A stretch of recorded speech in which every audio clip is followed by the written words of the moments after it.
my old friend, Ivan Vasilievich. Glad to see you, boy. Glad to see you. This is certainly surprising. That's a fact. How are you doing? Oh, thanks a lot. And how are you doing, I mean? We get by, my boy. We get by. Glad to see you think of us occasionally and all the rest of it. Have a seat, boy. Be my guest. Glad you're here, and that's a fact. Don't forget your old friends and neighbors now, do we? But why so formal, boy?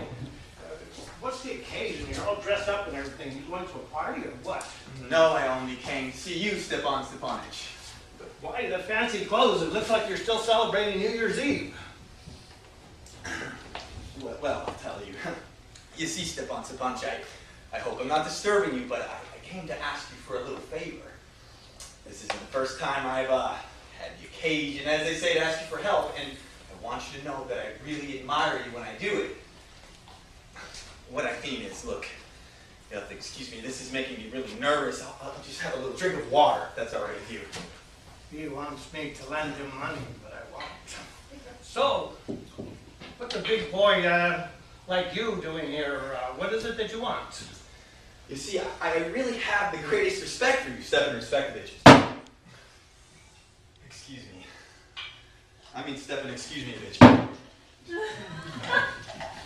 What I mean is, look, you're the only person who can give me what I want. And I know I don't deserve it, of course, that goes without saying. And I haven't any real right to it either. Come on, boy, now speak up. What's the matter with you? What is it that you want? All right, I will.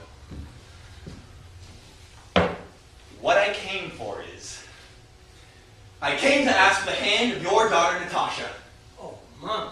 Ivan Vasilievich, say that again. I don't think I caught that last part. I came to ask... Lover boy, buddy boy. Oh, I can't tell you how happy I am and everything, and that's a fact, and all the rest of it. I have always hoped that this would happen one day. This is a dream come true. I have always loved you, boy, just like you were my own son, and you know it.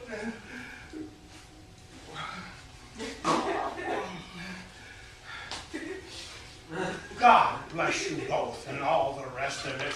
This is a dream come true. Why am I standing here like a big tummy? Happiness has got my tongue. That's it. Happiness has got my tongue. From the bottom of my heart. You wait right here. I'll go get Natasha or whatever. But wait. What do you think, Stepan Stepanovich? Do you think she'll say yes? Big, good-looking fellow like you, how could she help herself? Of course she'll say yes, and that's a fact. She's like a cat and eat and all the rest of it. Don't move. I'll be right back.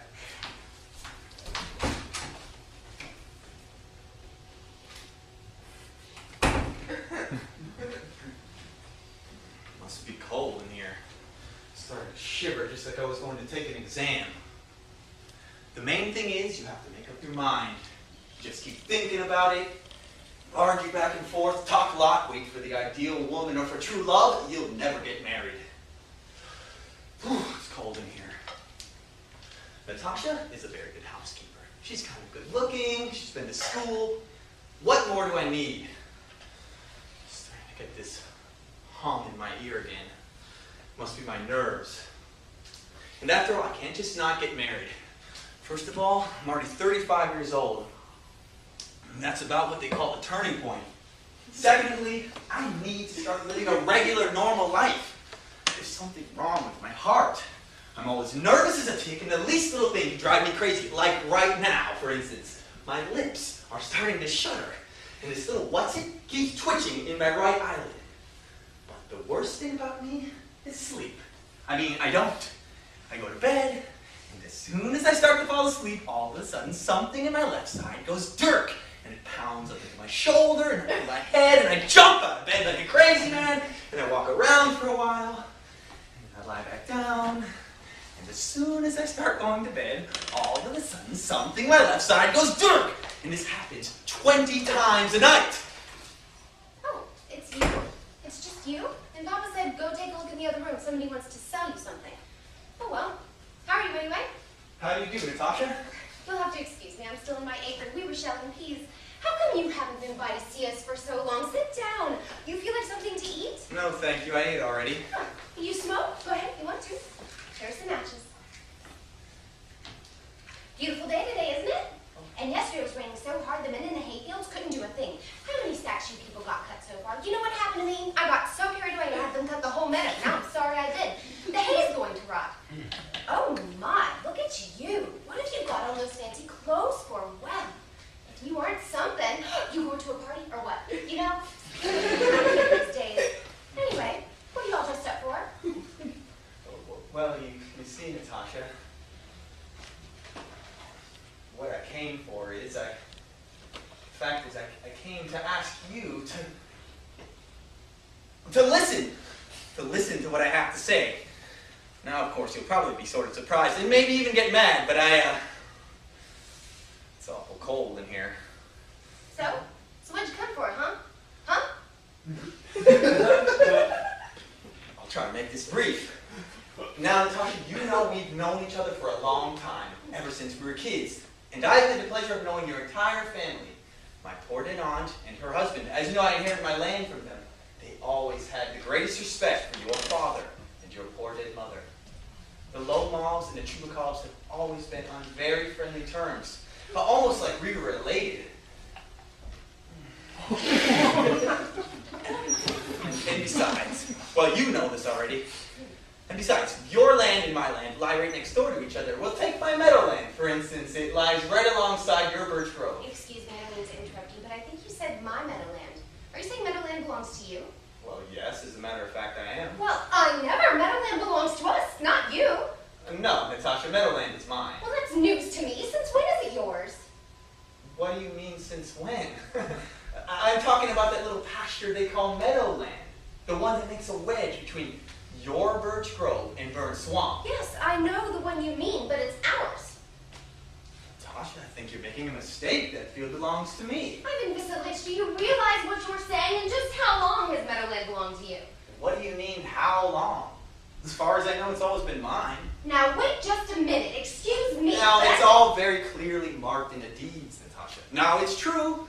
There was some argument about it a ways back, but nowadays everybody knows that field belongs to me, so there's no point in even arguing about it. You see, what happened was my aunt's grandmother let your grandfather's tenants use that field temporarily in exchange for their making bricks for her. Now, your grandfather's tenants used that field for about 40 years, and, well, they started thinking it was theirs, but when it turned out what the problem with that was... My grandfather and my great-grandfather both always said that their land went as far as Burnt Swamp, which means meadowland belongs to us. So what's the point of arguing about it? I think you're just being rude. I can show you the papers, Natalia Stepanovich. Oh, you're just teasing. You're trying to pull my leg. This is all a big joke, isn't it? We've owned that land for going on 300 years, and all of a sudden you say it doesn't belong to us? Excuse me, Ivan Vasilievich, excuse me. But I can't believe you said that. And believe me, I don't care one bit about that old meadow. It's only 12 acres, not worth 300 rubles even, but that's not the point. It's the injustice of it that hurts. And I don't care what anybody says. Injustice is something I just can't put up with. But you didn't let me finish, please. Your grandfather's tenants, as I was trying very politely to point out to you, made bricks for my aunt's grandmother. Now, my aunt's grandmother just wanted to know... grandmother, grandfather, father, what difference does it all make? The field belongs to us, and that's that. That field belongs to me. The field belongs to us. You can go on about your grandmother till you're blue in the face. You can wear 15 fancy coats. It still belongs to us. It's ours, ours, ours. I don't want anything that belongs to you, but I do want to keep what's my own. Thank you very much. Natalia Stepanovna, I don't care about that field either. I don't need that field. I'm talking about the principle of the thing. Hey, if you want that field, you can have it. I'll give it to you. If there's any giving to be done, I'll do it. The field belongs to me. Ugh, Ivan Vasilievich, I have never gone through anything this crazy in all my life. Up till now, I've always thought of you as a good neighbor, a real friend. Last year, we even let you on a threshing machine, which meant we were threshing our wheat in November, and now all of a sudden you're treating us like gypsies. You'll give me my own field? Excuse me, but that's a pretty unneighborly thing to do. In fact, in my opinion, it's downright insulting. So, in your opinion, I'm some kind of claim jumper, you mean? Look, lady, I have never tried to take anybody else's land, and I'm not going to let anybody try to tell me that I have. Not even you. Meadowland is mine. You lied. It's ours. It's mine. It's ours. I'll show you. I'll send my mowers out there today. You what? I said I'll have my mowers out there today. They'll pay that field flat. You do, and I'll break their necks. You wouldn't dare. Meadowland is mine. You understand? Mine. Oh, please don't shout. You can scream and carry on all you want in your own house. But as long as you're in mine, try to behave like a gentleman.